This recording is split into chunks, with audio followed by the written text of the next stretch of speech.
पीलीभीत जिले में तीसरे चरण में 23 अप्रैल को मतदान होना है, जिसको लेकर सभी पार्टियों के प्रत्याशी अपनी जीत का डंका बजा रहे हैं। इसी दौड़ में शिवपाल यादव की प्रगतिशील समाजवादी पार्टी ने भी अपना प्रत्याशी चुनाव मैदान में उतार दिया है। यहाँ प्रसपा से हनीफ मंसूरी चुनाव मैदान में है। ENI न्यूज से बात करते हुए हनीफ मंसूरी ने अपनी नीतियों के बारे में बताया। सबसे पहले मैं बता रहा हूँ आपको कि माननीय शिवपाल सिंह यादव उत्तर प्रदेश में कोई नया चेहरा नहीं है। सारा उत्तर प्रदेश जनता आवाम जानती है कि वो संघर्षशील और बहुत ही अच्छे, बहुत ही जनता के साथ हर संभव मदद करने वाले वो लीडर हैं। इसलिए वो पुराने लीडर हैं, नए का सवाल ही नहीं है। और दूसरी बात रही आपकी जनता के साथ क्या कल्चर लेके जाएंगे, तो सबसे पहले मेरी प्राथमिकता रहेगी कि हमारे जो ज़िले की जनता है, हमारे ज़िले की जो जनता को विकास कार्य, हमारे जहाँ रास्ते पक्के नहीं हैं, रोड पक्के नहीं हैं, तो वहाँ मैं रोड दिलाऊँगा अगर मैं सांसद बन के जाता हूँ। और दूसरी बात यह है कि जैसे कि यहाँ किसान हमारा बहुत परेशान है, किसान भाई हमारे यहाँ बहुत परेशान हैं। उनकी बहुत मेहनत करते हैं, दिन रात मेहनत करते हैं खेतों में, लेकिन उन्हें उनकी मेहनत का जब फसल पैदा होती है तो उनका उचित मूल्य नहीं मिलता है। उन्हें बेचारों औने पौने में अपनी फसल को बेचना पड़ता है, बिचौलियों को हाथ बेचना पड़ता है। इससे उन्हें बहुत परेशानी होती है, उन्हें कहीं लाभ नहीं होता। पूरे 6 महीना फसल करते हैं, लेकिन लास्ट में जाके नथिंग, कुछ नहीं मिलता उन्हें। बेचारों जो लगाया वही उतना प्राप्त हो पाता है। तो मेरी ये सबसे पहले प्राथमिकता रहे कि किसानों को उनका हक दिलाना।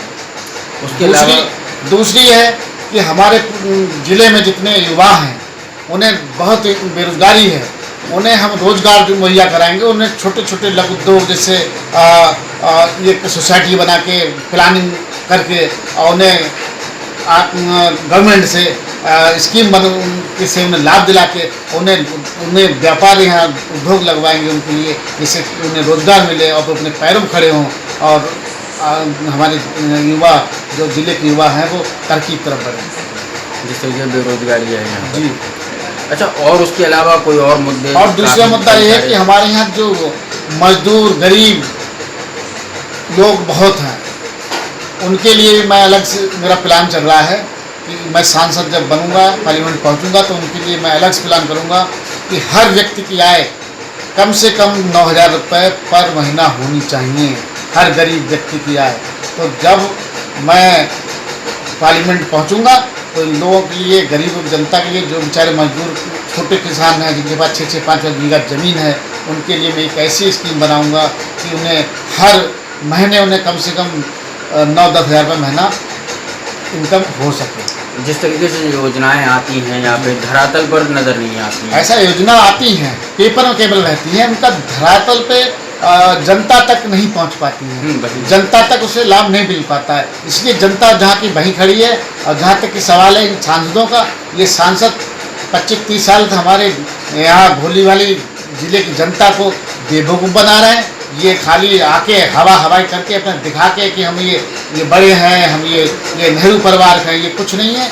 ये सब बेवकूफ़ बनाते हैं हमारी भोली वाली जनता को। इसलिए जनता समझ चुकी है कि इन्हें ये बेवकूफ़ बना रहे हैं, हमारे ये नहीं कर सकते हैं। इसलिए इन्होंने मेनका गांधी नकारा है। तो मैडम मेनका गांधी यहाँ से समझ रही थी मेरी बुरी तरह पराजय होगी, वो इसलिए सुल्तानपुर चली गई हैं।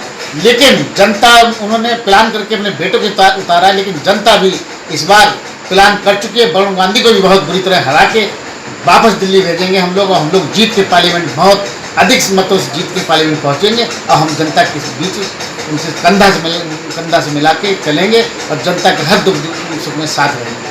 मैं यहाँ की स्थानीय हूँ, मैं यहाँ किसान बेटा हूँ, मैं एक नारोल परिवार से आता हूँ, गरीब परिवार से आता हूँ। इसलिए जनता मुझे बहुत प्यार, मोहब्बत और मेरा समर्थन दे रही है, मेरी हौसला बढ़ा रही है।